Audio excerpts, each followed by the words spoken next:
Dios les bendiga, bienvenidos. Es una bendición poder estar en este lugar y compartir con cada uno de ustedes, con cada uno de nosotros, esta palabra, un mensaje de parte de Dios para nuestra vida. Vamos a mirar segunda de Timoteo, que es lo que nos corresponde para hoy. Segunda de Timoteo, capítulo 1.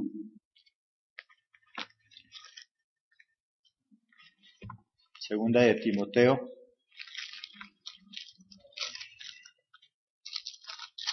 1 y nuestro tema de hoy, características de un siervo. Dios quiere que todo el mundo sea salvo. Ese es su sueño, ese es su anhelo. Para eso Jesucristo entregó su vida, para eso Él murió. Que todo el mundo se salve. Miremos ahí en Primera de Timoteo 2:4.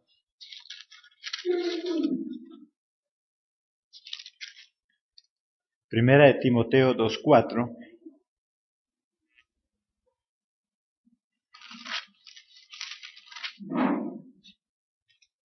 El cual quiere que todos los hombres sean salvos y vengan al conocimiento de la verdad. Ese es el deseo de Jesucristo, que todo el mundo llegue al conocimiento de la verdad, que es la que nos salva, pero Jesucristo ya hizo lo que a Él le correspondía.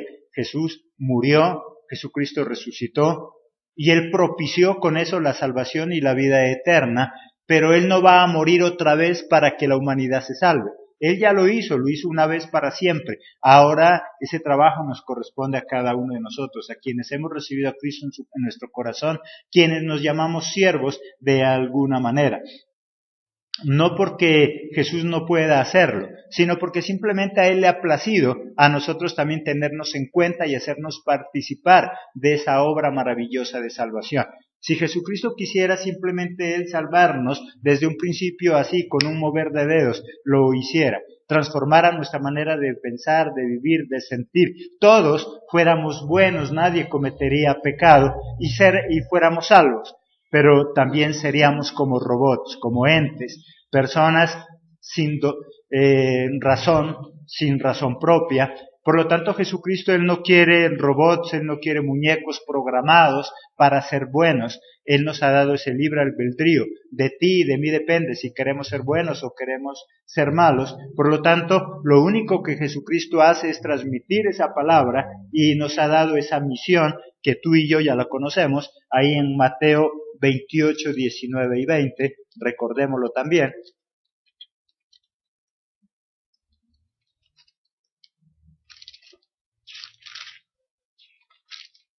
Mateo 28, 19 y 20.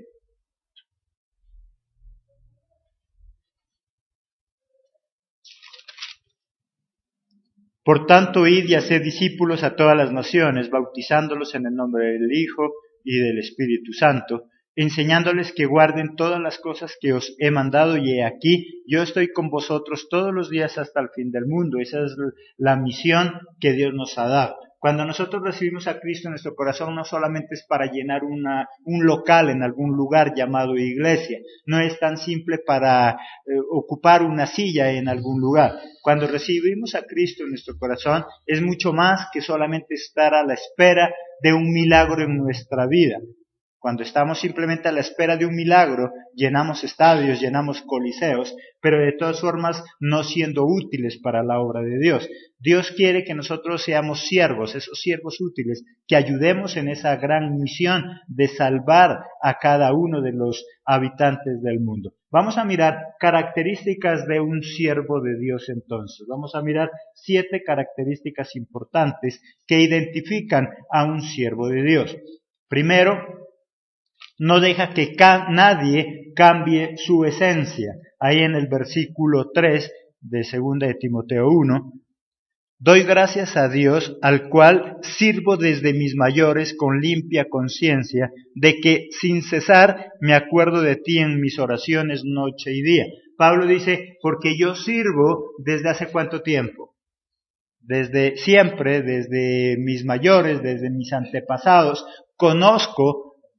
Saulo tenía algunas confusiones en cuanto al Antiguo y Nuevo Testamento, pero igual él defendía la ley y defendía lo que sus ancestros le habían enseñado. Él no dejaba que su esencia fuera transformada. ¿Qué es lo que Jesús utilizó en últimas de Saulo después siendo Pablo? Saulo no perdió esa esencia y siendo Pablo seguía luchando con el mismo fervor como lo hacía antes, con las mismas ganas. No había permitido que sea transformada esa esencia. Tú y yo tenemos la esencia de Dios, la esencia de Jehová. Jehová dice que es amor, que Él es compasión, que Él es disciplina, que Él es orden, que Él es corrección, que Él lo da todo para los demás. Y tú y yo decimos que somos hechos a su imagen y semejanza. Por lo tanto, si tú y yo somos hechos a la imagen y semejanza de Dios, ¿qué esencia tenemos? La esencia de Dios, la esencia divina. Y eso es lo que nosotros no debemos permitir que cambie en nosotros. Hay muchas circunstancias que pueden hacer que nuestra esencia sea cambiada. Hay muchas personas que están a nuestro alrededor, que dañan nuestro corazón, que hieren nuestros sentimientos, que nos traicionan, que nos decepcionan. Si tú eres líder, con mayor razón, tú debes estar acostumbrado a que van a haber muchas personas a tu alrededor, a quienes tú diriges, a quienes tú enseñas, que en algún momento te van a dejar de amar. Te van a amar porque se benefician de lo que tú haces. Pero en el momento en que tú menos lo esperes, será el primero en darte la espalda y el primero en hablar mal de ti. Pero todo eso no debe ser motivo para que nuestra esencia se dañe. En el momento en que nosotros dejemos que los problemas del mundo dañen nuestra esencia, dejamos de ser. Y el trabajo hecho en nosotros por Jesucristo simplemente se termina. Hoy, ¿por qué encontramos cantidad de cristianos con la misma maldad de los del mundo e inclusive con una maldad peor? Sencillamente porque han dejado que su esencia sea dañada por los demás. Hay gente que dice, yo hoy no confío en nadie. ¿Por qué? Porque alguien le dañó esa esencia de confianza, porque alguien lo traicionó. Segundo, es un apasionado. Todo siervo de Dios es un apasionado. Ahí en el versículo 4, ¿qué dice? Deseando verte, al acordarme de tus lágrimas, para llenarme de gozo. Timoteo no es que llorara de cobardía, no es que llorara por miedo, él lloraba haciendo su obra, él lloraba cuando tenía que evangelizar, compartir, él lloraba de ver cómo Pablo era un entregado también en esa misión. Cuando tú y yo somos apasionados por lo que hacemos, también pueden de nuestros ojos brotar lágrimas. A ti te habrá pasado en gran cantidad de veces. No solamente has llorado por tristeza, no solamente has llorado por dolor, también porque has llorado. Por alegría, por gozo, cuando las cosas nos salen tan bien como nosotros las deseábamos, cuando nos dan una noticia que estábamos esperando, ¿qué causa en nosotros? Llanto. Lloramos, pero lloramos de alegría. Hay personas que lloran de pasión, hay personas que lloran porque se está haciendo lo que ellos tanto anhelan hacer. Eso es un siervo de Dios. Que nosotros lloremos, no de miedo, que lloremos, no tanto de dolor, sino que lloremos de alegría cuando tenemos que hacer el trabajo que Dios nos ha encomendado. Solamente una persona apasionada es capaz de hacer cualquier cosa. Solo una persona apasionada es capaz de dar más de lo que le toca. Pablo era un apasionado por lo que hacía, desde antes de conocer de Cristo. Su vida era una vida de pasión. Hay gente que en lo malo es tan buena haciendo lo malo, que eso es lo que hace que lo que hace lo haga tan bien. Si tú has mirado gente perversa en el mundo, grandes líderes que han hecho grandes maldades, pero ¿qué los ha motivado? La pasión. Son gente que son muy buenas haciendo lo malo. Pablo, cuando era Saulo, era muy bueno haciendo lo malo. Ahora que conoció de Cristo, no perdió la esencia y él sigue siendo bien bueno haciendo lo bueno. Era bueno haciendo lo malo, ahora es bueno haciendo lo bueno. El problema de cada uno de nosotros es que éramos buenos haciendo lo malo y ahora que conocemos de Cristo y nos llamamos cristianos, somos muy malos haciendo lo bueno.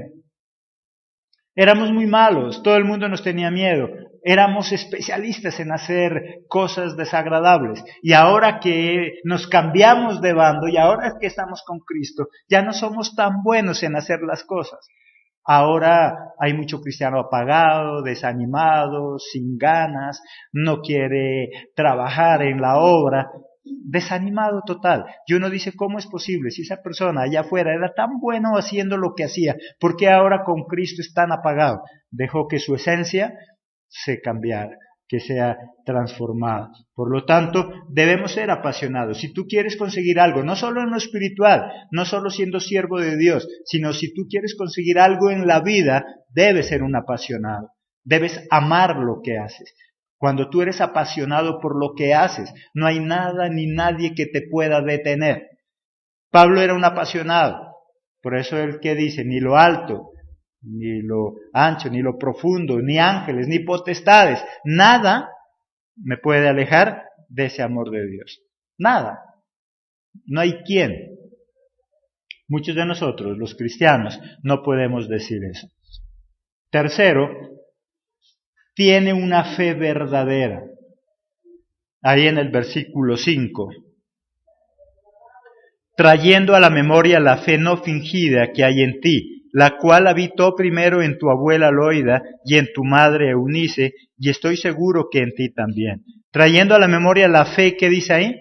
No fingida. Y si dice que Timoteo tenía una fe no fingida, es porque hay otras personas que ¿qué tipo de fe tienen? Fingida.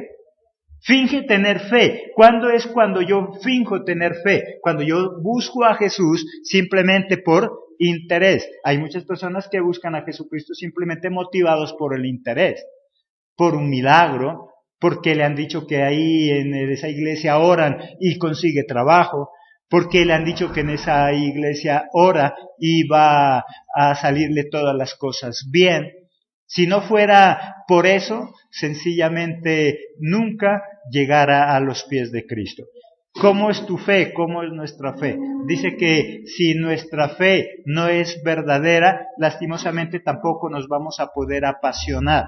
Debo tener una fe verdadera. Hay personas que inclusive sirven con una fe no verdadera. Miremos ahí en Filipenses 1:15.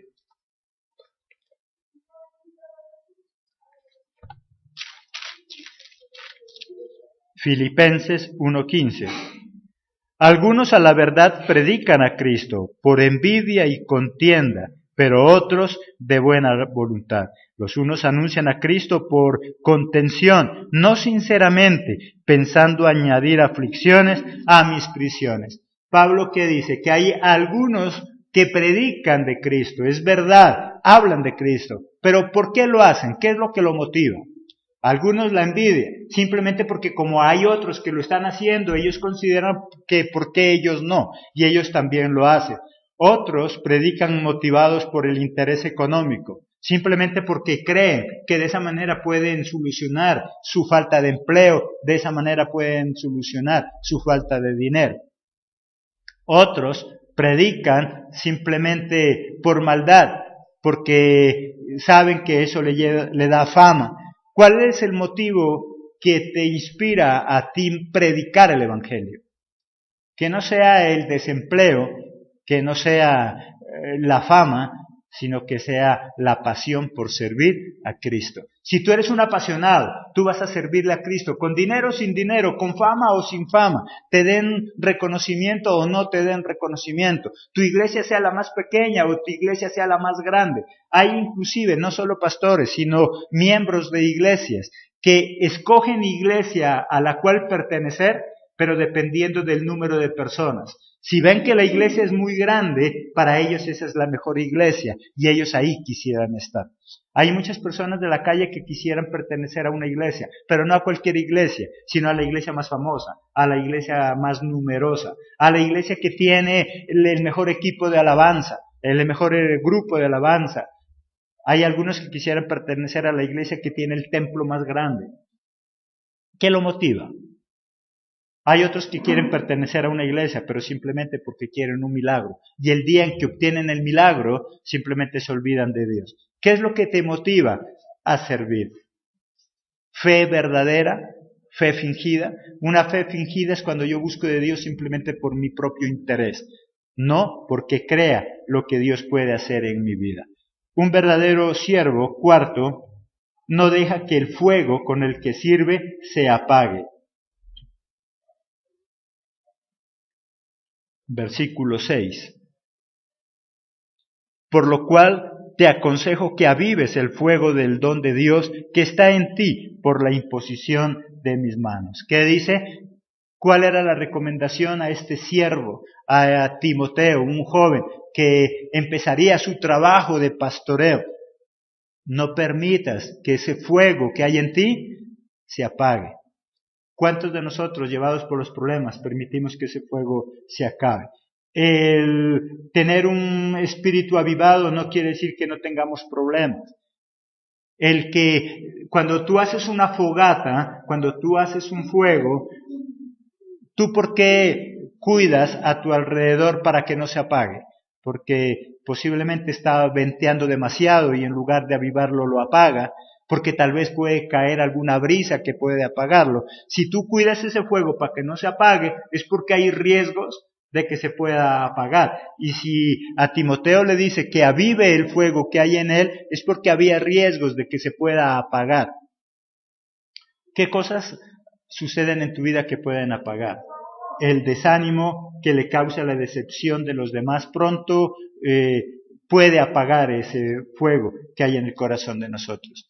Pero cuando nosotros somos apasionados, cuando nosotros hacemos las cosas por verdadera fe, cuando nosotros hacemos las cosas no llevados por el interés, no permitimos que ningún problema, ninguna dificultad apague nuestro fuego que hay en nuestro corazón, y no porque no tengamos problemas. Muchos de nosotros en algún momento ha llegado ese desánimo, muchos de nosotros tal vez hemos querido decir, hasta aquí llego. No solamente tú como oveja, muchos pastores en algún momento ha llegado el desánimo al mirar la decepción, al mirar la falta de compromiso de muchas personas, al mirar que tú le has entregado tu vida entera a algunas personas y cuando menos lo piensas son los primeros que te traicionan. Hay pastores que se sienten tan desmotivados porque su vida entera la han dedicado a enseñar, su vida entera la han dedicado a dársela a los demás. Y cuando menos lo piensa, a esa persona que más le había depositado su confianza y esa persona que más quería, es la primera que hoy habla mal de ti. Es la primera que dice que ahora tú estás enseñando mentiras, cuando toda la vida te apoyó, cuando toda la vida te mostró un amor, solamente que fue un amor fingido, porque su fe también era fingida, porque buscaba otro tipo de intereses. Ahí en Jeremías capítulo 9, 20, versículo 9,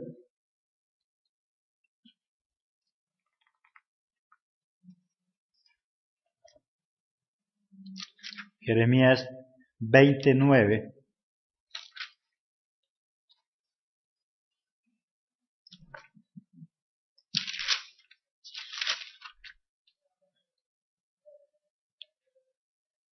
y dije, no me acordaré más de él, ni hablaré más en su nombre. No obstante, había en mi corazón como un fuego ardiendo, metido en mis huesos. Traté de sufrirlo y no pude. ¿Qué dice Jeremías ahí? Porque yo ya no hablaré más, porque yo ya no compartiré más, porque yo ya no quiero seguir en esta obra, pero cuando yo quería dejarlo todo, dice Jeremías, cuando yo ya estaba desanimado, ¿qué dice que encontraba? Un fuego que había en mí, que es lo que hacía que yo podía avanzar. Si tú haces las cosas por fe verdadera, si tú lo haces porque amas, siempre vas a tener ese fuego en tu corazón, ese fuego que te impulsa a obrar. ¿Por qué le decía Pablo a Timoteo que no permita que ese fuego se acabe? Porque el día en que ese fuego en su corazón se acabe, simplemente ya no habría ganas de seguir luchando. Y no solamente para lo espiritual, sino aún para lo secular. Ese fuego que hay en tu corazón, esa pasión que hay en tu hogar, en tu casa, como mamá, como papá, como esposa, como esposo. ¿Sabes por qué muchos hogares hoy en día se han acabado?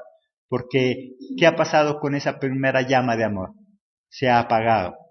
Porque han permitido que los problemas, las dificultades, las necesidades apaguen con ese fuego. Y una vez que se apaga ese fuego del amor en tu casa, en tu hogar, simplemente se acaba todo, ya no te queda sino el divorcio. Ahora, que un hogar con el fuego encendido no es aquel totalmente apasionado en lo sexual, que no hay un día en que no tengas relación. No se refiere a eso. Hay personas que ya por problemas de salud, por su situación física, tal vez por su edad, ya nunca más vuelven a tener relaciones sexuales. Pero a pesar de eso, de ya no tener relaciones sexuales, su amor, ¿cómo se mantiene?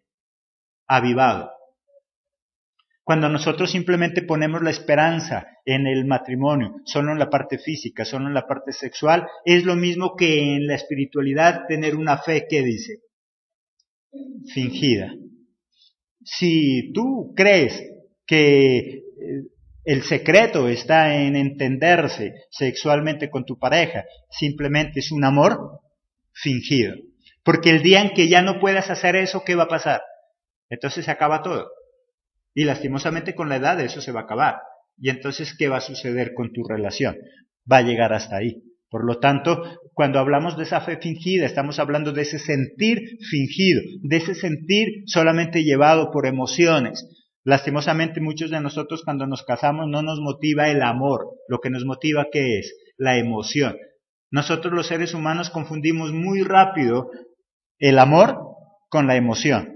Y decimos estar muy enamorados, cuando la verdad es que estamos muy emocionados.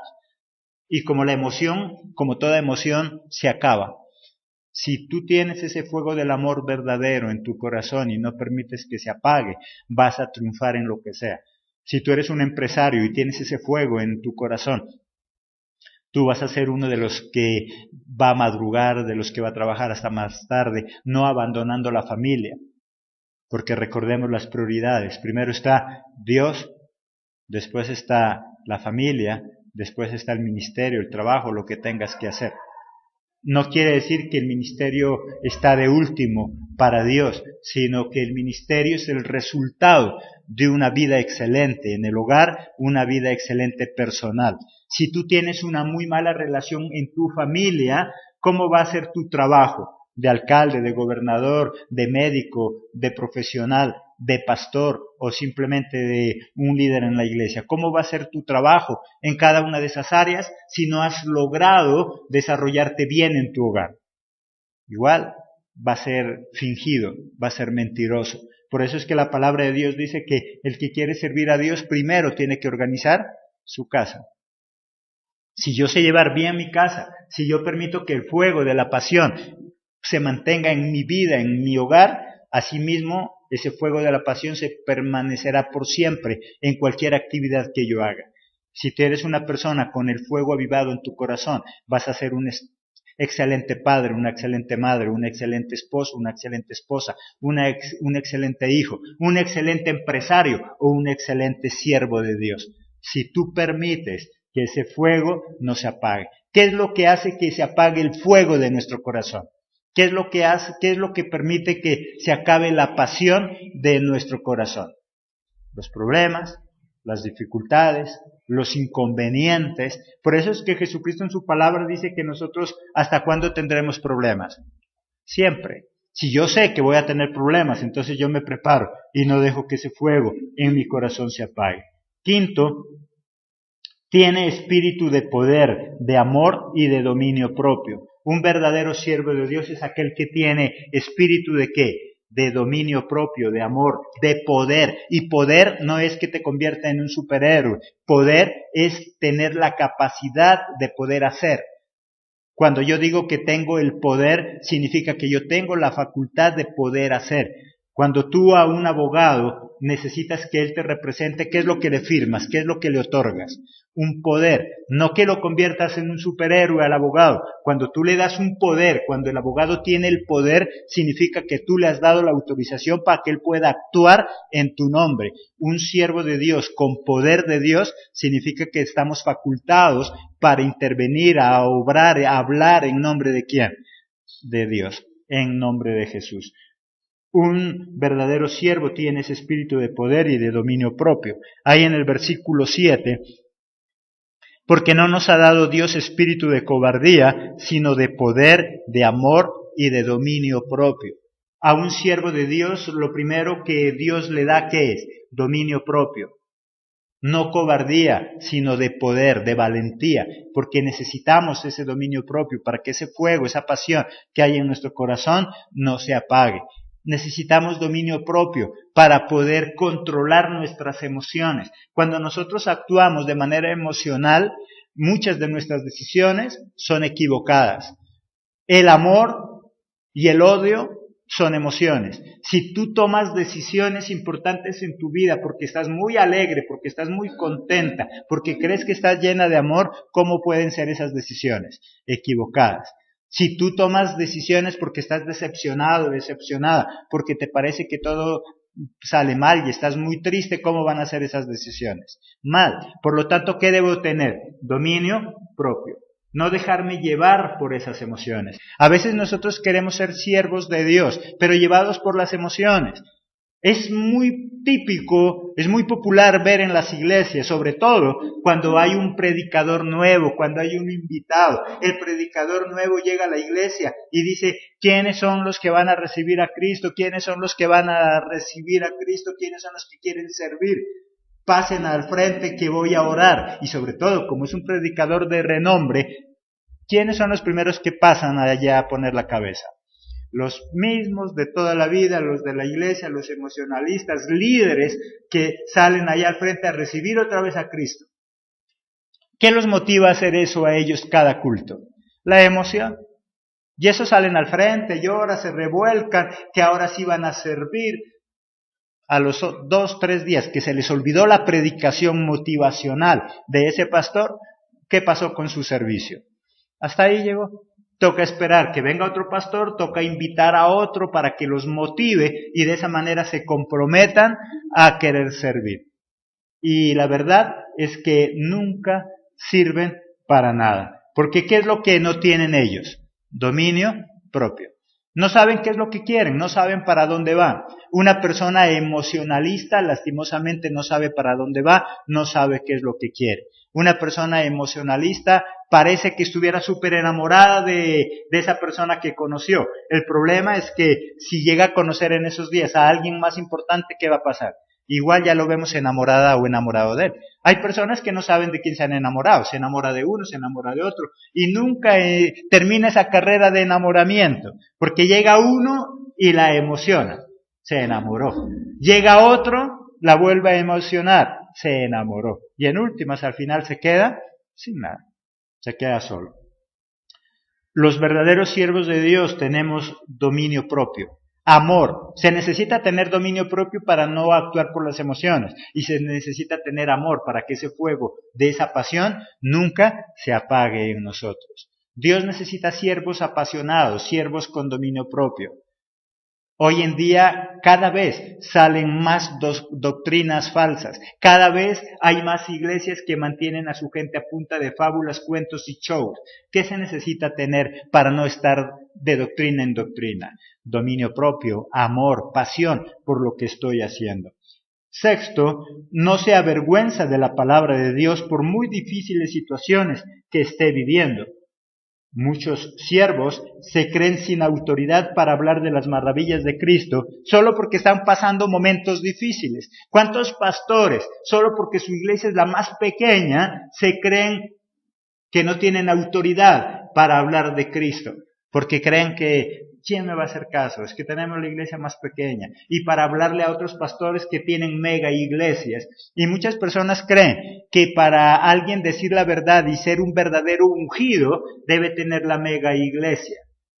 Y no cree que es ungido, solo porque tiene una iglesia pequeña. Dice que Dios cuando delegó ese tipo de autoridad a través de Moisés, a algunos le dio autoridad para dirigir a ¿cuántos?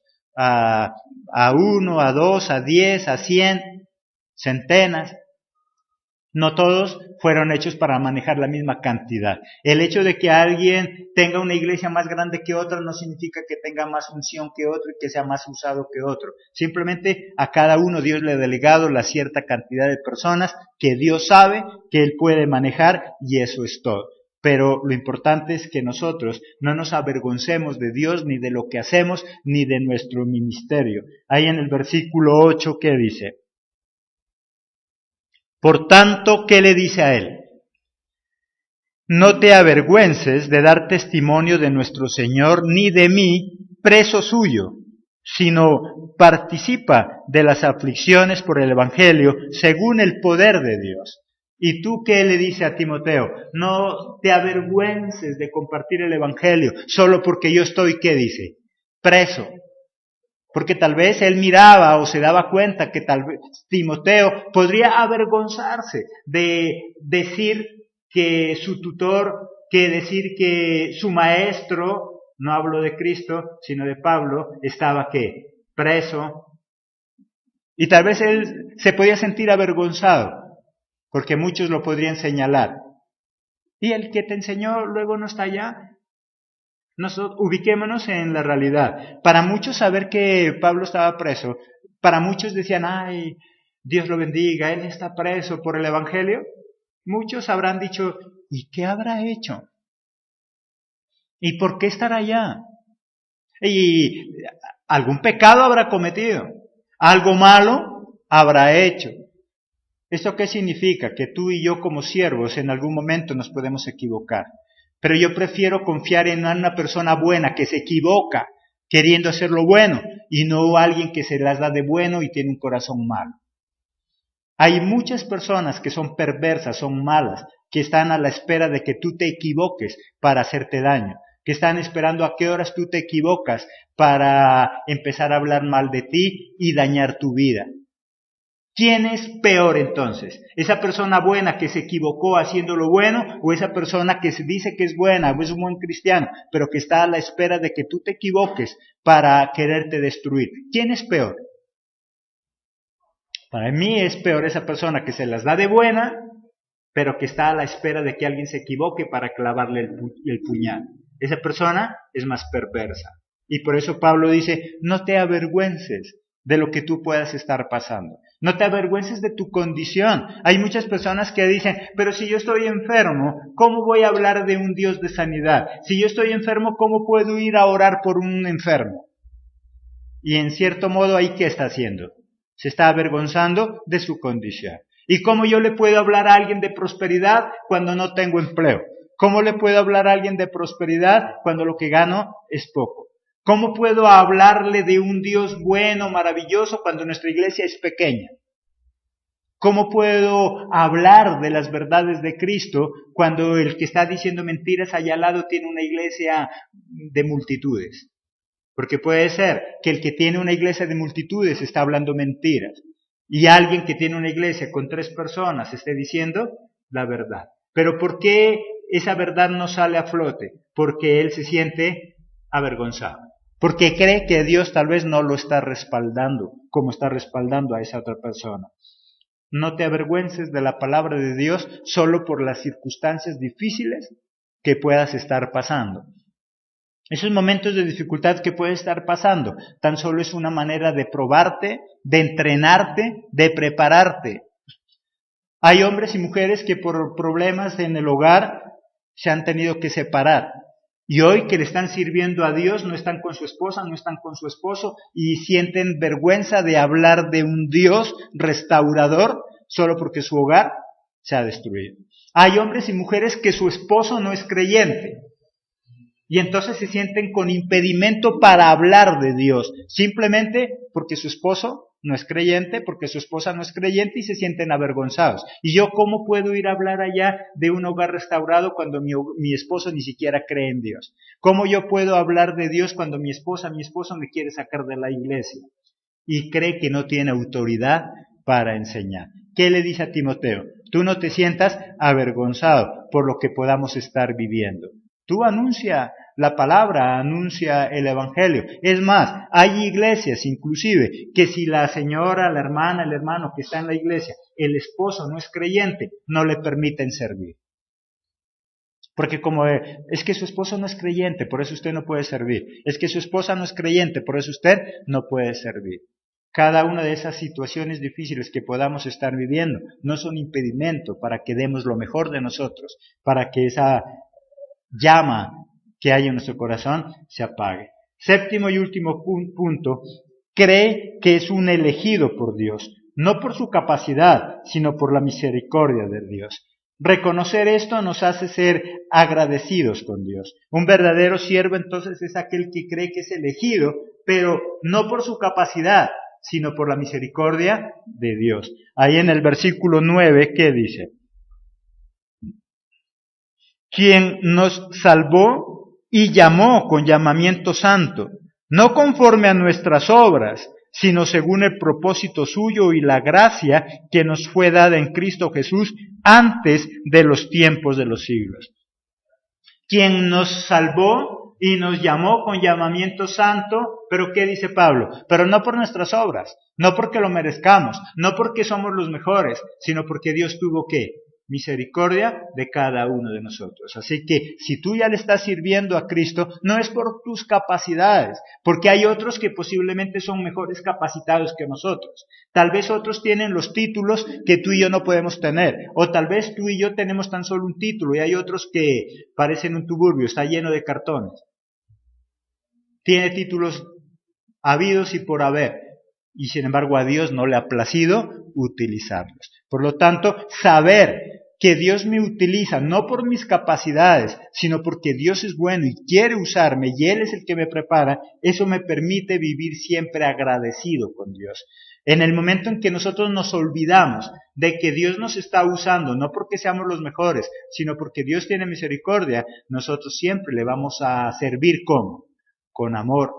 Siempre le vamos a decir, Señor, ¿cómo no te voy a servir si antes me daba miedo hasta hablar? ¿Cómo no te voy a servir si antes era la persona más tímida, si no sabía ni leer ni escribir y ahora tú me tienes sirviendo? ¿Cómo no te voy a dar gracias? El día en que a nosotros se nos olvide eso es cuando nosotros nos llenamos de orgullo, es cuando nosotros miramos a otros por debajo de nuestro hombro, porque creemos que somos los mejores. Nosotros no fuimos escogidos por ser los mejores. Dios nos convierte en los mejores, pero a partir de cuando Él nos escoge, porque Él escoge lo vil para que se mantenga vil, no. Él escoge lo vil para avergonzar a los que se las creen, pero nos va mejorando, nos va capacitando. De nada serviría que Él escoja algo vil y que se mantenga vil. Por lo tanto, tú y yo éramos los viles, lo que no sirvíamos para nada, pero hoy debemos sentirnos orgullosos de que es Cristo quien nos transforma, nos enseña a hablar, nos enseña a servir. Es Él quien nos da los dones y los talentos. Características de un verdadero entonces siervo de Dios. No sirvas por interés, no sirvamos por interés, sirvamos, pero con algo, y quiero concluir solo con eso, que en nuestro corazón siempre exista esa llama de la pasión para servir, que nunca en ti y en mí se acabe ese amor por servir, esa pasión, que los problemas, las dificultades, las necesidades que tengamos que soportar no sean motivo para que se apague ese fuego que hay en nosotros. Y es más, cuando más las cosas parezcan perdidas, cuando ya todo parezca que no tiene solución, siempre pensemos que somos los elegidos por Dios, que Él nos escogió, no por tu capacidad, no por la mía, sino por su amor. Y el amor de Jesús en nosotros hará que el amor que hay en nosotros se avive y nunca se apague. Ese es el mensaje de esta mañana, comenzando Timoteo, cómo Pablo instruye a su discípulo y de paso nos instruye a nosotros. Tú eres importante, sírvele con toda la pasión, no dejes que los demás digan todo lo contrario. Tú eres el mejor, simplemente porque Cristo depositó la mirada suya en ti. Dios te bendiga, nos vemos en nuestra próxima emisión.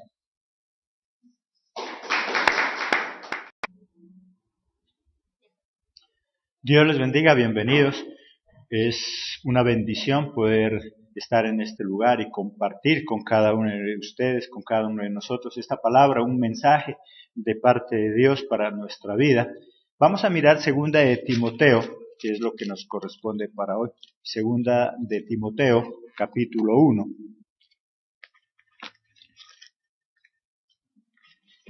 Segunda de Timoteo,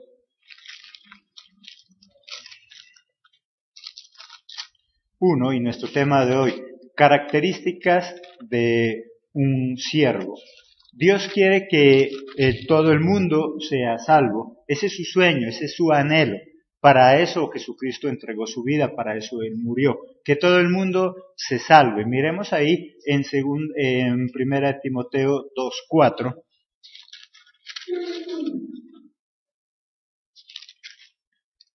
Primera de Timoteo 2:4.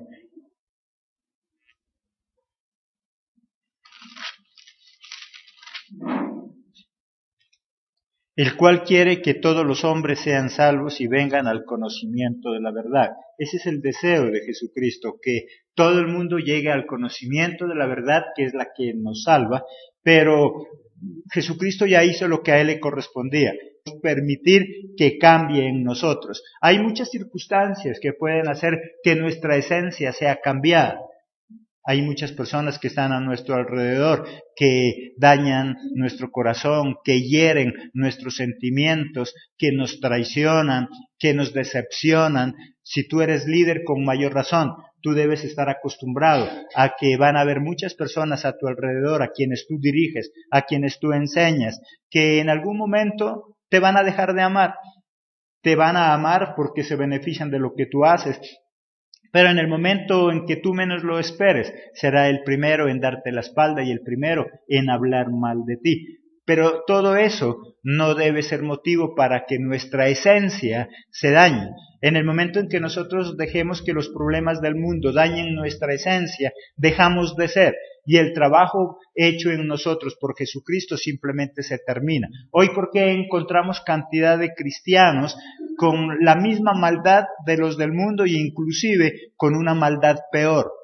Sencillamente porque han dejado que su esencia sea dañada por los demás. Hay gente que dice, yo hoy no confío en nadie. ¿Por qué? Porque alguien le dañó esa esencia de confianza, porque alguien lo traicionó.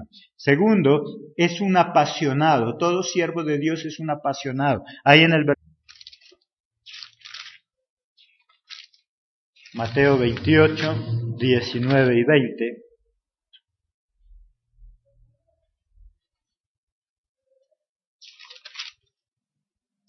Por tanto, id y haced discípulos a todas las naciones, bautizándolos en el nombre del Hijo y del Espíritu Santo, enseñándoles que guarden todas las cosas que os he mandado, y he aquí, yo estoy con vosotros todos los días hasta el fin del mundo. Esa es la misión que Dios nos ha dado. Cuando nosotros recibimos a Cristo en nuestro corazón, no solamente es para llenar un local en algún lugar llamado iglesia, no es tan simple para ocupar una silla en algún lugar.